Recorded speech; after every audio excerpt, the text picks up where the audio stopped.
Vay deli.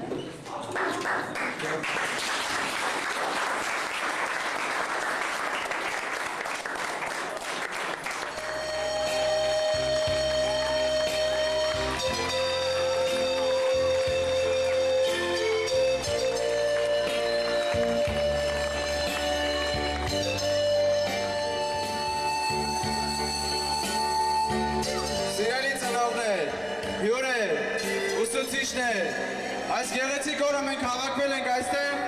եւ հրաժեշտ ենք տալիս մեր հարազատ դպրոցին, մեր մանկությանը։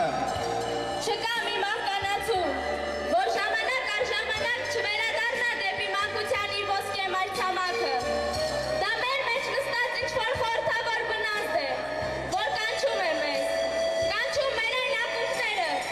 որոնցից, եթե մանկան աչքերով նայեք, պատում է ճշմարտությունն ու հոգևոր մաքրությունը։ Իսկ նրան ամենից ավելի կարոտում է հոգին։ Ամբողջ կյանքի ընթացքում այդ ոչնչով չավարտված, չվխտորված աղբյուրից առնելով թարմության, մաքրության և ճշմարտության էլիքսիրը, հոգին դառնում է ավելի ուժեղ ու մաքուր։ Մեզ համար ոսկե այդ մայրցամաքը մեր դպրոցն է, որն այսօր հրաժեշտ է տալիս մեզ։ Եվ այս օրը ամենից առաջ իմաստավորվում է նրանցով, ովքեր իրենց անսահման նվիրումով, իրենց հոգու կրակներով, անձնվիրությամբ,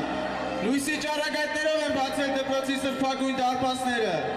իրական ու տեսանելի դարձրել մեր կապույտ երազանքները։ Իսկ հիմա ձեր իստույթությամբ կներկայացնենք 10-րդ Բ դասարանն առանց բացականների և առաջին անգամ մեր սիրելի 11 մատյանում կնշի, բացականներ չկան։ Սիրտս բաբախում է դպրոցական վերջին զանգից, գարուն եմ ուզում և դպրոց կրկին, գարունը եկավ առանց զգուշացման, իր հրդեհով տակն ու վրա արեց իմ հոգին, ինձ համար այս գարունը տարբերվում է բոլոր գարուններից, ինչու է այդպես, գուցե պատճառը իմ տարիքն է, 17 գարուն եմ ես ապրել և նորից գարուն է, սպասիր գարուն, չեմ ուզում քայլել, կանգնիր ժամանակ, սա իմ դպրոցական տարիների վերջին գարունն է, դեռ շատ գարուններ կգան ու կգնան, բայց այս գարունն անմոռաց կմնա իմ կյանքում։ Այսօր սովորականից երկար ու խորհրդավոր ընչեց դպրոցի զանգը, այո խորհրդավոր, քանի որ 10 գարուն հենց այս պահին բույր տվեցին վերջին ծաղկին, 10 տարվա շնչով ապրած, ընչեց զանգը հենց այս պահին, և այսօր մենք ձեզ հրաժեշտ չենք տալիս, ուղղակի ասում ենք մնաք բարով, քանի որ դուք կապրեք ավետ մեր ուշերում և մեր հոգում։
Բայց իչիլին ծաղիկը